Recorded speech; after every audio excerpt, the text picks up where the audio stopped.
Hello friends, आज का हमारा टॉपिक है अरिथमेटिक सीरीज़। पहले हम ना अरिथमेटिक सीरीज़ के बारे में पढ़ेंगे, फिर हम एनसीईआरटी के ना कुछ डिफरेंट क्वेश्चंस करेंगे। देखिए, क्वेश्चंस ना कोई भी डिफ़िकल्ट नहीं होता, बस हमें ना उसको अप्रोच करना आना चाहिए। क्वेश्चन स्टार्ट कैसे करें, फिर कैसे उसको सॉल्व करें, स्टेप बाय स्टेप में सब माइंड में आ जाना चाहिए। ठीक है, तो देखिए टेंशन मत लेना, इस वीडियो को देखने के बाद ना आप इस टॉपिक के सारे क्वेश्चन अटेम्प्ट कर सकते हैं। चलिए अब जल्दी से स्टार्ट करते हैं। मैंने एक एपी ले ली, मैं सिंपल एपी ले रही हूँ क्योंकि हम ईजी से स्टार्ट करेंगे। ठीक है ना, तो अब देखिए ये एक एपी है जो एन टर्म्स तक जा रही है, और एपी कैसे है, क्योंकि इसका कॉमन डिफरेंस है। ठीक है, ये सबको पता है। अब देखिए अभी तो मैं यहाँ पे कॉमास यूज़ कर रही हूँ ना, तो ये एपी है, ये सीक्वेंस है। अगर मैं ये कहूँ कि मैं इसके बीच में ना हर टर्म के बीच में प्लस साइन कर देती हूँ, ठीक है, इस तरह से मैं लिख रही हूँ कि प्लस साइन आ रहा है हर टर्म्स के बीच में, तो मेरा ये क्या बन जाता है, ये एक्चुअल में ना सीरीज़ बन जाती है। ठीक है, जब प्लस साइन आ जाता है तो हम सीरीज़ कहते हैं। और जैसे कि ये अरिथमेटिक प्रोग्रेशन है, ठीक है, एपी है, तो उसको हम क्या बोलेंगे, अरिथमेटिक सीरीज़। ठीक है, यहाँ तक क्लियर हो गया, ये अरिथमेटिक सीरीज़ बन गई हमारी। ओके, चलिए अब देखिए प्रॉब्लम कहाँ आती है। प्रॉब्लम यहाँ आती है कि जब हमें इसको प्लस करने को भी कह दिया जाता है, हमें इनका सम निकालने को बोला जाता है। ठीक है, अब देखिए वैसे तो ये एपी है, ठीक है, सिंपल है ना, अरिथमेटिक सीरीज़, ये देखिए सबका कॉमन डिफरेंस है सब में, ठीक है, 1। लेकिन अब आप एक बात बताइए, इसको प्लस करना ईजी है? आपको एग्ज़ाम में कैलकुलेटर ही तो दे दिया जाएगा, एक्सेल की शीट तो नहीं दी जाएगी ना जिसमें आप जल्दी से समेशन कर देंगे। आप कैलकुलेटर में एक एक डिजिट को टाइप करना और फिर उस पर प्लस निकालना, सम निकालना, इट्स नॉट एन ईजी ना। तो देखिए अब ना हम एक शॉर्टकट निकालते हैं इसका जल्दी से। ठीक है, चलिए अब मान लीजिए मैंने एक एपी ले ली जिसमें फर्स्ट टर्म ए, फिर A2, A3, A4 जा रहा है, और ये कहाँ तक जा रहा है, AN तक जा रहा है। ठीक है, अब मैं इसको प्लस कर रही हूँ, प्लस में हम कहते हैं सम ऑफ n टर्म्स, SN बोलते हैं इसको। ठीक है, तो A plus A2 plus A3 plus A4। ठीक है, समझ आ रहा है ना, और मैंने लास्ट टर्म को बोला है L। ठीक है, अब देखिए इसको कैसे हम लिख सकते हैं। A को A लिख सकते हैं, A2 को हम A प्लस D लिख सकते हैं, बिल्कुल लिख सकते हैं। A3 को A प्लस 2D, हाँ जी बिल्कुल। ठीक है, इसको फिर A प्लस 3D। ठीक है, और लास्ट टर्म को L। अगर अब मैं इसको ऐसे ही कंटिन्यू करती हूँ, ठीक है, और एक बात बताइए, जो लास्ट टर्म है वो तो L है मेरी, उससे पहले की टर्म क्या होती है, L माइनस डी लिख सकते हैं उसको, बिल्कुल लिख सकते हैं। उससे पहले L माइनस 2D। ठीक है ना, इस तरह से हम लिख सकते हैं। अब एक SN तो ये हो गया। ठीक है, एक SN में इस तरह से भी लिख सकती हूँ, क्योंकि ये प्लस है ना, तो A से स्टार्ट ना करके मैं L से स्टार्ट कर दूँ, उल्टी तरीके से स्टार्ट कर दूँ। ठीक है ना, प्लस प्लस हो रहा है तो सम में तो हम कर सकते हैं ना, तो मैंने लास्ट नंबर से स्टार्ट करे हैं। ठीक है, सेम है, बस मैं लास्ट नंबर से स्टार्ट कर रही हूँ। ठीक है, A प्लस 2D आ गया, फिर A प्लस D आ गया, फिर यहाँ पे A आ गया। अब देखिए मेरे पास ना ये दो तरह की आ गई। ठीक है, अब मैं इसको प्लस कर रही हूँ, यहाँ पे क्या आया मेरा, 2SN आ गया। ठीक है, अब टर्म वाइज प्लस करना है, ये क्या हो गया, A प्लस L हो गया। ठीक है, अब इसके आगे ये देखिए, ये टर्म वाइज मैं कर रही हूँ, तो D से D कट जाएगा, फिर ये A प्लस L आ जाएगा। आ रहा है ना, बिल्कुल। अब देखिए यहाँ पे भी टर्म वाइज करेंगे तो A प्लस L आ गया। ऐसे अगर आप यहाँ पे आते हैं ना, तो यहाँ पे भी ऐसे ही होएगा। ठीक है, तो हर जगह इसका मतलब A प्लस L ही आ रहा है। ठीक है, और ये कितनी बार आ रहा है हमारे पास, n टर्म्स से, तो n times A plus L है ये। ठीक है, इसको मैं बोल सकती हूँ ना। अब देखिए मुझे तो SN चाहिए ना, मुझे SN का शॉर्टकट चाहिए, तो मैं SN को यहाँ पे रखूँगी, 2 को यहाँ पे ले आऊँगी अदर साइड पे, तो n/2 हो गया, और A प्लस L आ गया ना, बिल्कुल। अब देखिए A क्या है, A हमारा फर्स्ट नंबर था, L हमारा लास्ट नंबर था, और N क्या है, N नंबर ऑफ टर्म्स है। इसका मतलब मेरे पास एक ये फॉर्मूला आ गया है, एक शॉर्टकट आ गया है। ठीक है, इस सीरीज़ को प्लस करने के लिए। अब देखिए कभी कभार L नहीं दिया होता, तो L क्या है मेरा, AN है ना, तो AN का फॉर्मूला क्या होता है, A plus N minus 1D होता है ना। तो अब इस वाले शॉर्टकट में ना मैं L को रिप्लेस कर दूंगी इससे, तो देखिए SN इक्वल्स N/2 तो सेम रहेगा, अंदर का A फर्स्ट टर्म वाला वो भी सेम रहेगा, L की जगह में A plus N minus 1D कर दूंगी। ठीक है, तो देखिए क्या बन गया, ये वाला, ये 2A बन गया, और ये N माइनस 1D ही हो गया। ठीक है, तो इसका मतलब मेरे पास दो तरीके से मैं इसको सम को निकाल सकती हूँ। ठीक है, इन दोनों तरीके में से।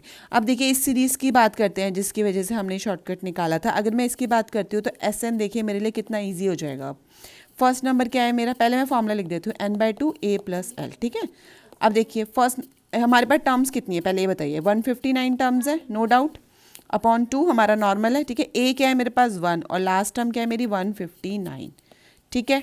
यहाँ तक समझ आ रहा है ना। 159 डिवाइडेड बाई 2 मल्टीप्लाई बाई 160 हो गया, दैट्स इक्वल टू 12720। देखिए कितना ईजी निकल गया ना मेरा। तो देखिए यही एक बात है कि मैंने आपको ये शॉर्टकट बताया गया। अच्छा आप ये सोचोगे मैम आपने ये सब कुछ ना डिराइव करके क्यों बताया, क्या फ़र्क पड़ता है, सीधा इसको बता दे दे कि a+ln/2 होता है। देखिए बात क्या होती है ना, जब कभी हमें शॉर्टकट ध्यान नहीं रहता है, फॉर्मूलेस ध्यान नहीं रहते, और अगर हमें पता होता है ना ये कैसे बने हैं, तो हम ना बहुत जल्दी क्लिक कर जाते हैं उन चीज़ों को, ठीक है। तो इसलिए जल्दी से बता दिया गया है। चलिए अब इस फॉर्मूलेस को लेके, इस शॉर्टकट को लेके हम कुछ ट्रिकी टाइप के क्वेश्चन, चलिए फर्स्ट क्वेश्चन पढ़ते हैं हमारा। देखिए फर्स्ट क्वेश्चन क्या है, this sum of first 4 terms of an AP is 56, ठीक है। सम दिया हुआ है 4 टर्म्स का, okay. The sum of last 4 terms, last 4 term का सम भी दिया हुआ है। If its first term is this then find the number of terms, ठीक है। अब देखिए हमारी अप्रोच किस तरीके से चलेगी। पहले आप नोट कर लीजिए आपको क्या दिया हुआ है। ए दिया हुआ है 11, ठीक है। एन फाइंड आउट करना है, बट अब कैसे करेंगे, ए से एन पे पहुंचने में डी भी चाहिए होगा। तो आपकी अप्रोच अभी क्या कहती है, आपकी अप्रोच अभी ये कहती है कि आप ना डी को पकड़ लो, ठीक है। डी पे आओ पहले। और देखिए डी मैं क्यों कह रही हूँ, क्योंकि देखिए सम ऑफ फर्स्ट 4 टर्म्स दिया हुआ है 56, तो हमें नंबर ऑफ टर्म्स तो दिया हुआ नहीं, तो लास्ट टर्म में तो हम अभी एन के टर्म्स में ही लेंगे। लेकिन यहाँ पे देखिए ना सम ऑफ 4 टर्म्स ऑफ एपी दिया हुआ है, इसका मतलब कि यहाँ पे हम डी पकड़ सकते हैं, फर्स्ट 4 टर्म्स में हम डी पकड़ सकते हैं। तो हमारी अप्रोच अभी क्या कहती है कि आप ना एक डी को कंसिडर करिए पहले, ठीक है। तो आप ये A4 तक अगर मैं बात करती हूँ तो इसका इक्वल आता है हमारा 56, ठीक है। ये गिवन है। अब देखिए एस एन का फॉर्मूला लगा लीजिए। फर्स्ट टर्म ए है, लास्ट टर्म इस सीरीज़ में A4 है, मल्टीप्लाई बाय 4 टर्म्स है, डिवाइड बाय 2 है, और ये 56 है, ठीक है। अब देखिए ए क्या क्या है, ए की बात करते हैं। ए को तो हम ए ही लिख सकते हैं, A4 को हम A+3D लिख सकते हैं, बिल्कुल लिख सकते हैं। और इसको यहाँ पे ले जाइए, ठीक है। ये आपका 28 आ जाएगा, ठीक है। अब देखिए यहाँ पे अब ए की वैल्यू है मेरे पास 11, ठीक है। फिर 11 + 3D, ठीक है, इक्वल्स 28। देखिए अब हम डी पे आ रहे हैं, आने वाले हैं ना बिल्कुल, ठीक है। तो ये देखिए अब आप ना इस इक्वेशन से आप डी सॉल्व कर सकते हैं। 3D equals 28 - 22, that's mean D equals 2, ठीक है। डी की वैल्यू 2 आ गई। अब देखिए अब मुझे एन पे पहुंचना है। अब मेरी अप्रोच क्या कहेगी, एन। एन कहाँ से, सम ऑफ लास्ट 4 टर्म्स को देख लो। लास्ट 4 टर्म्स में मुझे ये तो पता है कि लास्ट टर्म को हम ए एन बोलते हैं, लेकिन इसमें मैं 4 टर्म्स कैसे बनाऊँ। देखिए 4 टर्म्स बनाने के लिए ना आप एक एक टर्म पीछे होते जाइए लास्ट टर्म से। n-1, n-2, n-3 हो गया ना, ये 4 टर्म्स हो गई ना, लास्ट 4 टर्म्स। और इसका सम कितना गया, 112 दिया हुआ है, ठीक है। तो देखिए यही हमारी अप्रोच होती है। आपको फॉर्मूला पता है, शॉर्टकट पता है, लेकिन बात क्या होती है अप्रोच की। क्वेश्चन डिफिकल्ट नहीं होता, सिर्फ वो आपको अप्रोच पता नहीं। अगर आप अप्रोच समझ गए ना उस क्वेश्चन की, तो आप कोई सा भी क्वेश्चन सॉल्व कर सकते हैं, ठीक है। अब देखिए इसमें फॉर्मूला लगा देते हैं, फर्स्ट टर्म लास्ट टर्म, ठीक है, इस सीरीज़ की मल्टीप्लाई बाय क्या है, 4 नंबर ऑफ टर्म्स 4 है, डिवाइड बाय 2 है, और 112 है, ठीक है। अब देखिए यहाँ पे ना ए एन है, ए एन को हम क्या लिख सकते हैं, A+n-1D, ठीक है, क्योंकि हमें डी पता है, ए पता है, एन निकालना है, तो हमें इस तरह से इसको लिखना पड़ेगा, ठीक है। उसके बाद an-3 को कैसे लिख सकते हैं, A+n-3 - 1D, ठीक है। यहाँ तक समझ आ गया। और ये हो गया हमारा 112 डिवाइडेड बाई 2 हो गया, ठीक है। अब देखिए इसको ना पुट कर दीजिए आपके पास जो जो है। ए आपको 11 पता है, n-1 नहीं पता अभी, और डी आपको 2 पता है। यहाँ पे फिर आपको 11 पता है, n-4 अभी देखते हैं, और यहाँ पे 2 पता है, और इसकी ये वैल्यू आ गई हमारी 56। अब देखिए इसको हम सॉल्व करते हैं ना, तो यहाँ पे हमारे पास क्या आता है, 22 + 2 बाहर आ गया, और अंदर 2n-5 रह जाता है, इक्वल्स 56 है, ठीक है। अब इसको सॉल्व करते हैं जल्दी से। वेरिएबल को अभी यहीं रहने देते हैं, 56 - 22, ठीक है। अब इसको सॉल्व करेंगे तो 4n - 10 इक्वल्स 34, ठीक है। That means 4n equals to 44, that means n is are 11, ठीक है। n हमारा 11 आ गया, ठीक है। सिंपल क्वेश्चन था ना, कुछ डिफिकल्ट नहीं था। देखिए सिंपल क्वेश्चन ही होते हैं, बस अप्रोच का पता लगना चाहिए। अगर अप्रोच पता है तो कोई भी क्वेश्चन मुश्किल नहीं है। चलिए नेक्स्ट क्वेश्चन पढ़ते हैं। If the sum of n terms of an AP, ये n टर्म्स का सम दिया हुआ है, और क्या दिया हुआ है, it's mth term is 164, find the value of m। अच्छा देखिए अब इस क्वेश्चन में डिफरेंट क्या है। देखिए सम तो दिया हुआ है हमें n टर्म्स का, ठीक है, और वो भी n के वे में ही दिया हुआ है। m कहीं पे भी नहीं आ रहा यहाँ पे, ठीक है, कहीं पे भी नहीं आ रहा ना m, और पूछा हमें m के बारे में है। तो इस क्वेश्चन को हम अप्रोच कैसे करेंगे, देखिए इस क्वेश्चन में ना पहले आप ये देखिए हमें क्या दिया हुआ है, एस एन दिया हुआ है 3n² + 5n। अब जब आपके पास ना कुछ भी ऑप्शन ना दिया हो ना अदर देन कि ए नहीं दिया, डी नहीं दिया, तब आप एस एन से कैसे पहुँचेंगे। उस केस में आप क्या करा करिए, देखिए जैसे ये एक ए पी है, उसमें अगर मेरे पास एस एन मतलब एन टर्म्स का सम दिया हुआ है, अगर उसमें से मैं एस सम ऑफ एक टर्म पहले तक का माइनस कर दूँ, पूरे एन टर्म के सम में से एक टर्म पहले का सम माइनस कर दूँ, तो मेरे पास क्या आ जाता है, मेरे पास लास्ट टर्म आ जाती है ना, nth टर्म आ जाती है। ठीक है, जब आपके पास कुछ भी अप्रोच ना समझ आए तो आप इस तरीके अप्रोच पे जाइएगा। ठीक है, उसमें क्या होगा, जब nth टर्म आ जाएगी तो nth टर्म का ना पैटर्न पता लग जाएगा, उस हिसाब से हम mth टर्म पे भी पहुंच जाएंगे। ठीक है, अब मेरे को मेरी अप्रोच पता लग गई, अब मैं इसको एग्जीक्यूट करते हैं। तो अब मैं क्या करूँगी ना, एस एक टर्म पहले का निकाल दूंगी। ठीक है, तो जहाँ पे भी एन आ रहा है ना वहाँ पे n-1 कर दीजिए, तो n-1² + 5n-1। ठीक है, सिंपल है ना। तो अब देखिए इसका फॉर्मूला लगा लीजिए a-b² का, a² + b² - 2ab।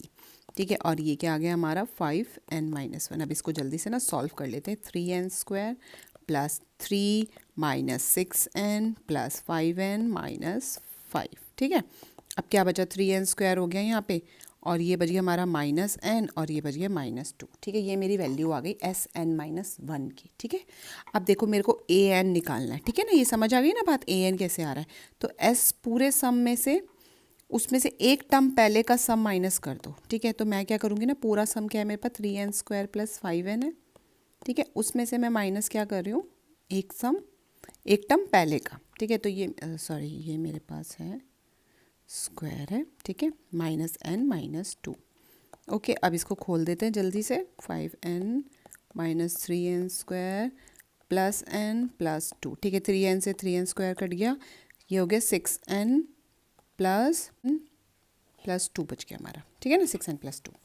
ओके, अब मेरे पास ये क्या है, ए एन की वैल्यू आ गई। अब मेरी नेक्स्ट अप्रोच क्या थी, जब मेरे को ए एन मिल जाएगा एन टर्म्स में, तो उसमें जब nth में 6n + 2 है, तो mth में क्या आ जाएगा, ए एम की अगर मैं बात करती हूँ तो 6m + 2 हो जाएगा ये। ठीक है ना, समझ आ गया ना, n की जगह मैंने m को रिप्लेस कर दिया, यही मेरी अप्रोच थी। और देखिए mth टर्म क्या दी हुई है मुझे, 164 दी हुई है। अब तो आप समझ गए ना अप्रोच कैसे चल रही है। अब इसको सॉल्व कर दीजिए, 162 हो गया = 6m हो गया, दैट मीन्स m = मेरा 27 हो गया। ठीक है, तो मेरा m निकल गया। ठीक है, बस आपको ध्यान क्या देना है, अप्रोच को देना है कि हमें क्या चीज़ें दी हुई है और हमें किस तरह से अप्रोच करना है। So our next question is, चलिए पहले नेक्स्ट क्वेश्चन पढ़ते हैं। If there are 2n + 1 terms, देखिए ये आपको ना टर्म्स दी गई हैं। ठीक है, ये कोई टर्म की वैल्यू नहीं है, नंबर ऑफ टर्म्स है। ठीक है, इस चीज़ पे ध्यान देना है। In A P then prove that the ratio of the sum of odd terms and sum of even terms is this. ठीक है, अब हमें ना दो तरह की टर्म्स निकालनी है इसका मतलब इस क्वेश्चन में। ठीक है, क्योंकि रेशियो निकालने के लिए हमें दोनों टर्म्स के सम चाहिए, फिर हम उनका रेशियो देखेंगे। ठीक है, चलिए अब हम पहले ना करते हैं सम ऑफ ऑड टर्म्स। ठीक है, 1 बाय 1 करते हैं। अब देखिए ऑड टर्म्स कैसे चलेंगी हमारी, ऑड टर्म्स कहाँ से स्टार्ट होंगी, a1 से, फिर क्या आएगा a3, फिर a5। ठीक है ना, इस तरीके से चलेंगी। और देखिए कहाँ तक चल रही है, a2n + 1। अब आप कहेंगे मैम ये आपने a2n + 1 ऑड टर्म है, ये कैसे पता लगा। देखिए इसमें अगर आप n में ना कोई सी भी वैल्यू डालेंगे और मल्टीप्लाई 2 होके फिर +1 करेंगे ना, तो ऑलवेज ऑड टर्म ही आएगी। तो इसका मतलब जो ये लास्ट टर्म है मेरे पास, ये ऑड टर्म है। ठीक है, तो मेरी सीरीज़ यहाँ तक चल रही है ऑड टर्म्स वाली। अब देखिए मैं ना फॉर्मूले पे आ जाती हूँ। अब मेरा फॉर्मूला क्या है, मैं इसको SO बोल रही हूँ। ठीक है, n/2 a + l। ठीक है, अब मेरे पास a पता है मुझे, क्योंकि मैं a यहाँ से ले लूँगी, l यहाँ से टर्म से ले लूँगी। ठीक है, अब देखिए क्वेश्चन क्या है यहाँ पे, इस क्वेश्चन को लेने का ना मेन रीज़न क्या है, नंबर ऑफ टर्म्स कैसे पता लगेंगी कि इवन एंड ऑड कितनी कितनी है, क्योंकि मुझे दो तरीके से करना है ना। तो इवन एंड ऑड कैसे करेंगे, देखिए हमें पास टोटल क्या है, 2n + 1 है। तो अब देखिए इस चीज़ पे ध्यान देते हैं, 2n + 1 मेरे पास क्या है, टोटल टर्म्स है। अब मैं इसको कैसे बताऊं कि इसमें इवन कितनी है और ऑड कितनी है। ठीक है, देखिए अब इस तरह के क्वेश्चंस हम कैसे करते हैं। देखिए यहाँ पे पहले आप ये देखिए 2n है ना, और फिर प्लस एक टर्म और है। ठीक है, तो आप 2n को पहले कर दीजिए, उसको तो आप इक्वली डिवाइड कर सकते हैं, एन बी और n यहाँ पे n यहाँ पे। ठीक है, इसके बाद जो एक टर्म और है उसकी बात हो रही है। ठीक है, अब देखिए एक तरीका क्या होता है, आप 2n + 1 में ना कोई भी एक फिगर डाल के देख लीजिए। जैसे आप मान लीजिए आपने यहाँ पे 2 डाला, ठीक है, n को आपने क्या प्लेस करा, 2 प्लेस करा, तो 2 इंटू 2 प्लस 1 दैट मीन्स 5 आया। ठीक है, अब 5 में से आप बताइए कितनी कितनी इवन होती है, कितनी ऑड होती है, 1 3 5। ठीक है, ऑड, और कितने होते, 2 और 4 इवन होती है, इसका मतलब 3 एंड 2 होती है, इसका मतलब ऑड एक एक्स्ट्रा आ रही है ऑलवेज। ठीक है, ऑलवेज में अभी हम चेक करते हैं। देखिए अगर मैं n को मान लीजिए 5 पुट करती हूँ तो देखिए 2n प्लस 1 कैसे होएगा मेरा, 2 इंटू 5 प्लस 1 हो गया, दैट मीन्स 11 हो गया। अब 11 में क्या क्या टर्म्स है, देखिए ऑड क्या है, 1 3 5 7 9 और 11। ठीक है, और इवन क्या है, 2 4 6 8 और 10। तो 1 2 3 4 5 6 तो यहाँ पे मेरे पास ऑड आ रही है, और 1 2 3 4 5 7 4 5 5 मेरे पास क्या आ रही है, इवन आ रही है। इसका मतलब ऑड फिर यहाँ पे ज़्यादा है, इसका मतलब ऑड मेरे पास ज़्यादा है। ठीक है, एक तरीका तो ये होता है, ऑड एक ऑड मेरे पास ज़्यादा है। और एक तरीका क्या होता है, अगर मान लीजिए मेरी जो होल सीरीज़ है, ठीक है, यहाँ पे मैं इवन एंड ऑड की बात नहीं कर रही, होल सीरीज़ की बात कर रही हूँ, जिसके पूरे टर्म्स कितने हैं, 2n प्लस 1 है। अब देखिए यहाँ से ये ऑड से स्टार्ट हो रही है सीरीज़ है, और यहाँ पे क्या हो रहा है, ये ऑड पे ही ख़त्म हो रही है। ठीक है, तो अगर ये ऑड से स्टार्ट होके इवन पे ख़त्म होती, ठीक है, तो यहाँ पे इक्वल होते, लेकिन यहाँ पे ऑड से स्टार्ट हो रही है, ऑड पे ही ख़त्म हो रही है, इसका मतलब यहाँ पे ऑड के एक टर्म ज़्यादा है। ठीक है, इवन पे ख़त्म होती तो इक्वल होते, लेकिन अगर यहाँ पे इवन पे नहीं जा रही, यहाँ पे ऑड पे जा रही है, तो आप ये मान के चलिए कि यहाँ पे एक टर्म ऑड की ज़्यादा है। ठीक है ना, तो एक टर्म ज़्यादा है, तो इसका मतलब ऑड के पास n प्लस 1 हो गई टर्म, तो इस चीज़ पे हमें ध्यान देना है। ऑड के केस में मेरे पास नंबर ऑफ टर्म्स थी n प्लस 1 थी। ठीक है, 2 हमारा एज इट इज़ है, और फर्स्ट नंबर मेरे पास क्या है, a है यहाँ पे। ठीक है, और लास्ट नंबर क्या है मेरा, 2n, तो इसको हम टर्म वाले फॉर्मूले में फिट कर दीजिए। ठीक है, a प्लस n क्या है, 2n प्लस 1 माइनस 1 हो गया, और d आ गया। ठीक है, तो अब ये मेरा क्या हो गया, 1 से 1 कट गया, तो n प्लस 1 2 हो गया। ठीक है, इसके आगे फिर 2a प्लस 2nd हो गया। अगर मैं 2 को कॉमन ले लेती हूँ बाहर, तो नीचे वाले 2 से कट जाएगा, और ये क्या बचेगा, a प्लस nd बच गया। ठीक है, तो अब ये तो मेरा SO हो गया। अब हम बात करते हैं SE की। ठीक है, SE मेरी सीरीज़ कैसे चलेगी, A2, ठीक है ना, A4 A6 टिल 2n। ठीक है, क्योंकि 2n प्लस 1 मेरा ऑड है, तो उससे एक पहले आ जाएगी सीरीज़, और वो लास्ट टर्म भी था, तो इसलिए मेरे पास एक पहले वाला इवन नंबर आ जाएगा। ठीक है, अब मैं अगर SE की बात करती हूँ तो फॉर्मूला वही लगेगा मेरा, n/2 a प्लस l। ठीक है, उसके बाद n कितना था हमारा, इस केस में हमारा n ही था। ठीक है ना, तो अब देखिए a क्या है मेरा, A2 है, तो A2 को मैं a प्लस d लिख सकती हूँ, बिल्कुल, और इसमें 2n मेरी लास्ट टर्म है, तो इसको मैं टर्म वाले फॉर्मूले में ही फिट करती हूँ, a plus 2n minus 1 d। ठीक है, तो n/2 हो गया, और ये अंदर क्या रहा मेरा, a plus D plus a plus 2nd minus D. ठीक है, और मेरा d से d कट गया, तो मेरे पास क्या रह गया, n/2 2a प्लस 2nd। ठीक है, इसमें से मैं 2 कॉमन ले लूँगी, तो बाहर वाले 2 से कट जाएगा, तो n और a प्लस nd रह गया।